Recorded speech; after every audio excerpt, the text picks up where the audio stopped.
Hello everyone, welcome online study IQ GK. दोस्तों, आज के इस वीडियो में हम देखने वाले हैं इंडियन हिस्ट्री के ऐसे 15 प्रश्न जो बार बार एग्जाम में पूछे जाते हैं। दोस्तों, सारे प्रश्न सिलेक्टेड और इम्पोर्टेंट है आपके एग्जाम के लिए। तो चलिए देखते हैं फर्स्ट क्वेश्चन है, सिंधु घाटी सभ्यता का हड़प्पा स्थल किस नदी के किनारे स्थित है? तो इस क्वेश्चन का सही आंसर हो जाएगा ऑप्शन नंबर डी, रावी नदी। दोस्तों, सिंधु घाटी सभ्यता का जो हड़प्पा स्थल है ये रावी नदी के तट पर स्थित है। सिंधु घाटी सभ्यता का जो पहला स्थल खोजा गया था वो था हड़प्पा। इसी कारण से सिंधु घाटी सभ्यता को हड़प्पा सभ्यता भी कहते हैं। हड़प्पा की जो खोज है वो 1921 में दयाराम साहनी ने की थी। हड़प्पा वर्तमान में पाकिस्तान के पंजाब प्रांत में स्थित है। हड़प्पा रावी नदी के तट पर स्थित है। नेक्स्ट क्वेश्चन है, अल बरूनी किस विदेशी आक्रमणकारी के साथ भारत आया था? तो इसका सही आंसर हो जाएगा option number A, Mahmud Ghaznavi. दोस्तों, जो अल बरूनी है ये महमूद गजनवी विदेशी आक्रमणकारी के साथ भारत आया था। अल बरूनी 11वीं शताब्दी यानी 1025-26 ईस्वी में महमूद गजनवी के सोमनाथ आक्रमण के समय उसकी सेना के साथ आया था। अल बरूनी एक फ़ारसी लेखक था। उसने अरबी भाषा में तहकीक-ए-हिंद यानी किताब उल हिंद नामक जो पुस्तक है वो लिखी थी। नेक्स्ट क्वेश्चन है, अजंता की जो गुफा है वो कहाँ स्थित है? तो इसका सही आंसर हो जाएगा option number D, Aurangabad Maharashtra. दोस्तों, अजंता की जो गुफा है वो औरंगाबाद महाराष्ट्र में स्थित है। अजंता की गुफाएं महाराष्ट्र के औरंगाबाद जिले के अतिष्ठा गांव में स्थित है। यह कुल 29 गुफा है। अजंता की जो गुफाएं है वो बौद्ध धर्म की महायान जो शाखा है उससे संबंधित है। कौन सा वेद है जो गद्य और पद्य में रचित है? तो इसका सही आंसर हो जाएगा ऑप्शन नंबर बी, यजुर्वेद। दोस्तों, यजुर्वेद गद्य और पद्य दोनों में रचित है। दोस्तों, वेदों की संख्या कितनी है? 4। कौन कौन से है वेद दोस्तों? ऋग्वेद, यजुर्वेद, सामवेद और अथर्ववेद।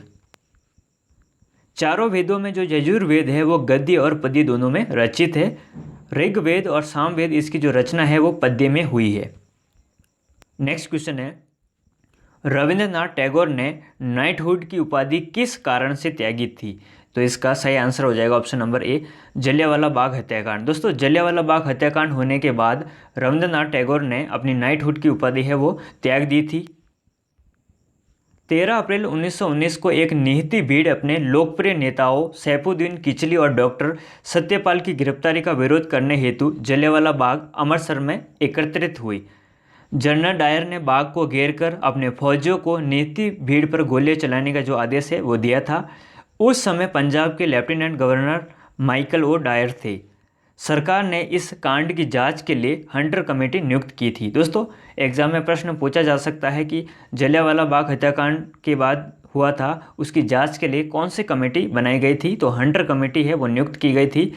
रविंद्रनाथ टैगोर ने इसके विरोध स्वरूप अपनी जो नाइटहुड की उपाधि है वो त्याग दी थी। नेक्स्ट क्वेश्चन है, ह्वेन-सांग के समय जो नालंदा विश्वविद्यालय का कुलपति कौन था? दोस्तों, ह्वेन-सांग के समय नालंदा जो विश्वविद्यालय है इसके कुलपति थे शीलभद्र। इसका सही आंसर हो जाएगा ऑप्शन नंबर डी। नालंदा विश्वविद्यालय की स्थापना गुप्त शासक कुमार गुप्त प्रथम ने की थी। ह्वेन-सांग ने नालंदा विश्वविद्यालय में लगभग 18 महीने रहकर अध्ययन किया था। ह्वेन-सांग के समय नालंदा विश्वविद्यालय के जो कुलपति थे शीलभद्र। चीनी यात्री इत्सिंग के समय नालंदा के जो कुलपति थे राहुल मित्र। बख्तियार खिलजी ने नालंदा विश्वविद्यालय को जला दिया था। तो दोस्तों, प्रश्न पूछा जा सकता है कि जो नालंदा विश्वविद्यालय है उसको किसने जलाया था? तो बख्तियार खिलजी ने जलाया था।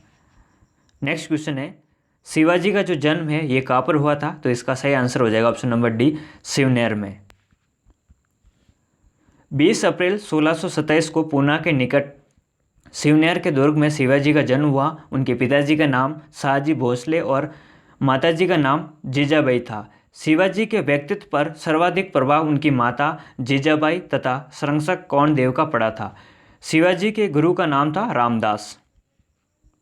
नेक्स्ट क्वेश्चन है, भारत में मुस्लिम राज का संस्थापक माना जाता है? तो दोस्तों, इसका सही आंसर हो जाएगा option number B, Mohammad Ghori. दोस्तों, मोहम्मद गोरी को भारत में मुस्लिम राज का संस्थापक माना जाता है।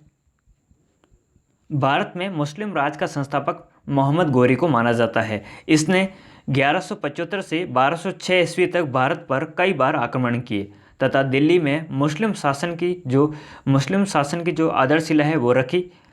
महमूद गजनवी इस्लामी इतिहास में पहला मुस्लिम शासक था जिसने सुल्तान की उपाधि धारण की थी। दोस्तों एग्जाम में प्रश्न पूछा जा सकता है कि ऐसा कौन सा शासक था जिसने सुल्तान की उपाधि धारण की थी पहला।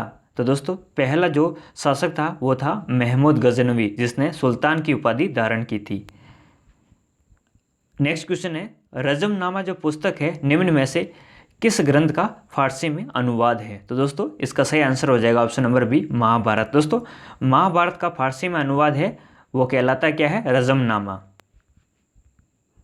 महाभारत का जो फारसी में अनुवाद है वो रजमनामा के नाम से किया गया है। इसका जो लेखन है वो बदायूं व नकीम खां द्वारा फैजी के निर्देश में किया गया।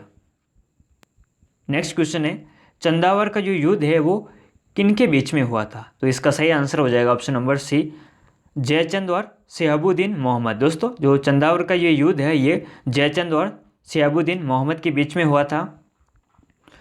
चंदावर का युद्ध 1194 ईस्वी में कन्नौज के शासक जयचंद और शिहाबुद्दीन मोहम्मद गोरी के बीच में हुआ था। इसमें मोहम्मद गोरी ने जयचंद को पराजित किया। नेक्स्ट क्वेश्चन है, अढ़ाई दिन का जो झोपड़ा है ये कहाँ स्थित है। तो दोस्तों अढ़ाई दिन का जो झोपड़ा है ये अजमेर में स्थित है। कुतुबुद्दीन ऐबक ने 1196 ईस्वी में अजमेर में संस्कृत विद्यालय पर अढ़ाई दिन का झोपड़ा नामक एक विख्यात मस्जिद को बनवाना जो आरंभ है वो किया था, जो कि 1200 ईस्वी में पूर्ण हुआ। पहले यह चौहान वंश के काल में विग्रराज चतुर्थ द्वारा निर्मित एक संस्कृत विद्यालय था। विग्रराज चतुर्थ को बिसल देव के नाम से भी जाना जाता था। नेक्स्ट क्वेश्चन है, भगवान महावीर का प्रथम जो शिष्य है वो कौन था। तो दोस्तों इसका सही आंसर हो जाएगा ऑप्शन नंबर बी, जमाली। दोस्तों जमाली भगवान महावीर की प्रथम शिष्य थे। नेक्स्ट क्वेश्चन है, पानीपत का प्रथम युद्ध कब लड़ा गया था। दोस्तों इसका सही आंसर हो जाएगा ऑप्शन नंबर बी, 1526 ईस्वी में। दोस्तों 21 अप्रैल 1526 को पानीपत का युद्ध लड़ा गया था बाबर और इब्राहिम लोदी के बीच में। नेक्स्ट क्वेश्चन है, किस गुप्त शासक ने सर्वप्रथम सोने के सिक्के हैं वो जारी किए थे। तो दोस्तों इसका सही आंसर हो जाएगा ऑप्शन नंबर डी, चंद्रगुप्त प्रथम ने। दोस्तों चंद्रगुप्त प्रथम ने सबसे पहले सोने के जो सिक्के हैं वो जारी किए थे। नेक्स्ट क्वेश्चन है, निम्न में से कौन सी पुस्तक दरबारी कवि बाणभट्ट द्वारा लिखी गई थी। तो दोस्तों बाणभट्ट की द्वारा जो लिखी गई पुस्तक है वो कौन सी है। तो दोस्तों इसका सही आंसर हो जाएगा ऑप्शन नंबर बी, हर्षचरित्र। दोस्तों हर्षचरित्र के जो लेखक है वो कौन है, बाणभट्ट। कई बार एग्जाम में प्रश्न ये पूछा गया है। दोस्तों एक प्रश्न आपके लिए है जिसका आंसर आपको कमेंट सेक्शन में देना है। प्रश्न है, हड़प्पा किस नदी के किनारे स्थित है। आपके पास 4 ऑप्शन है, 4 ऑप्शन में से एक आंसर आपको कमेंट सेक्शन में देना है। अगर आपको वीडियो पसंद आया तो इसे लाइक, शेयर और सब्सक्राइब जरूर कीजिए। मिलते हैं नेक्स्ट वीडियो में, तब तक के लिए जय हिंद, जय भारत।